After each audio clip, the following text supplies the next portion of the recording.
I am inviting you to add the love bomb to your growth toolkit, a way to radically change the worst situations, difficult interactions, and challenging emotions.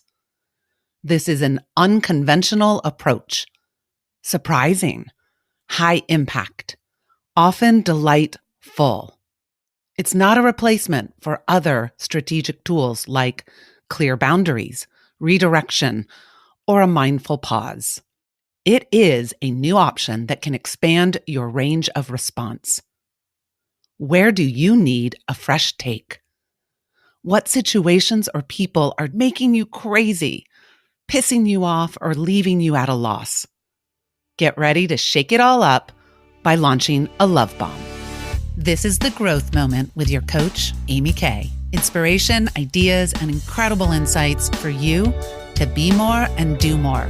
Get ready to grow today. People close to me know that I'm a Valentine's Day fan.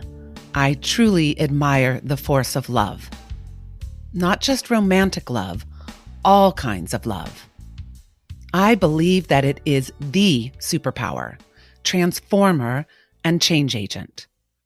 So I always like to bring love into the room when February rolls around. Last year's Valentine's episode was number 23, Lead with Love.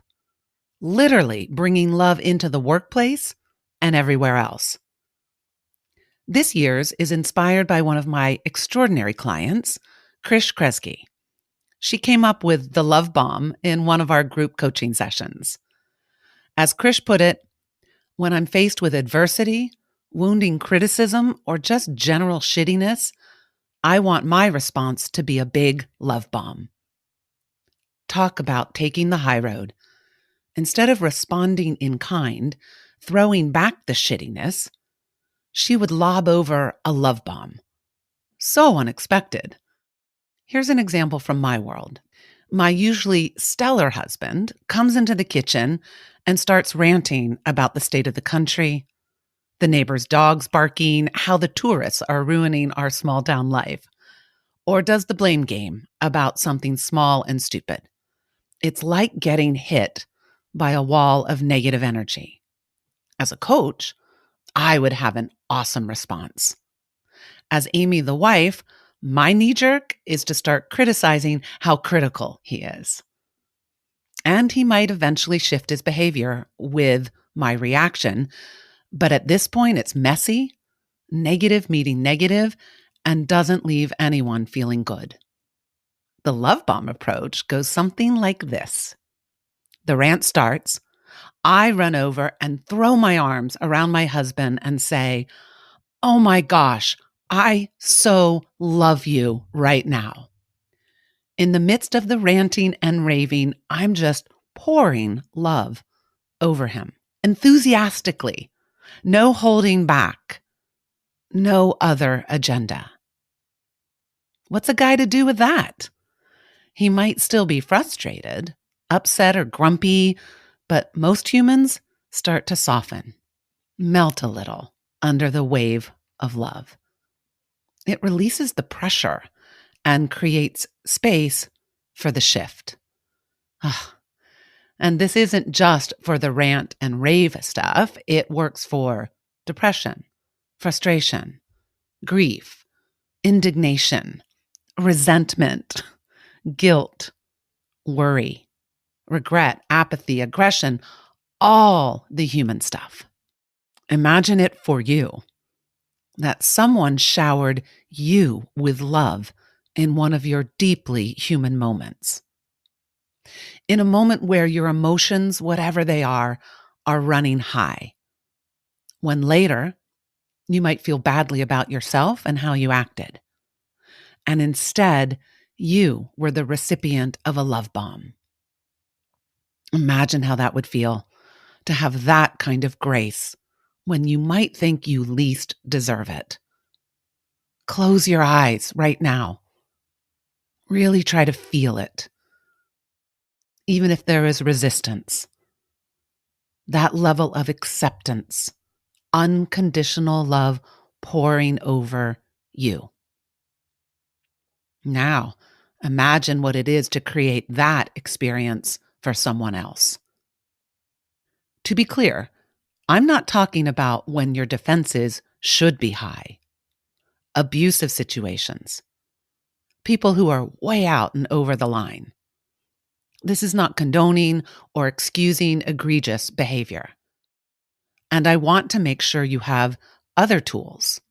I'm a fan of setting boundaries, learning how to redirect someone or reframe a situation, and of course, walking away or taking a step back. Also, countering with logic or powerful questions. I do want you to have choices, an abundance of tools, because it's not always about being right. Most of us humans behave poorly or struggle from time to time.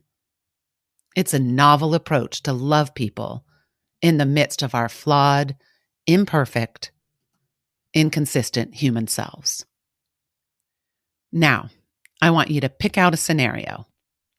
It could be your partner, your boss or a coworker, your child, a challenging business situation, even a road rage moment. Maybe something that happened recently that really confounded you or was super shitty. Or perhaps it's just inside of you, a time when the inner critic was on fire, blaming, shaming, tearing you down. Take a deep breath and be in that scenario. Pause the audio if needed to really get in there.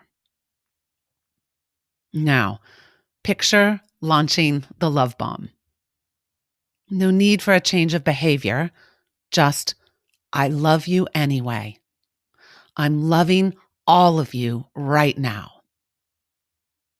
No matter what else needs to be addressed or resolved later. The only thing happening in this instant is love raining down all around us.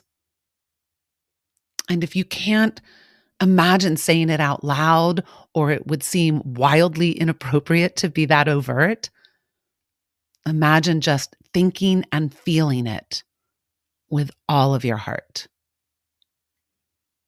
This is you leveraging the ultimate tool of tools, a huge burst of love, liberating for everyone. Because in the end, love is impossible to ignore. I invite you to surprise the heck out of someone and respond with love. Keep a few love bombs in your pocket. Practice the accuracy of your throw. See what impact you can create. We all could use more love in the world. And gosh, send me an email and share what you experience. Remember that I'm always here to help you with your own growth moment, whether it's one-on-one private coaching or joining one of my coaching groups or workshops. Of course, find all the episodes on thegrowthmoment.com and subscribe, follow on your favorite podcast app. Now get out there and grow today.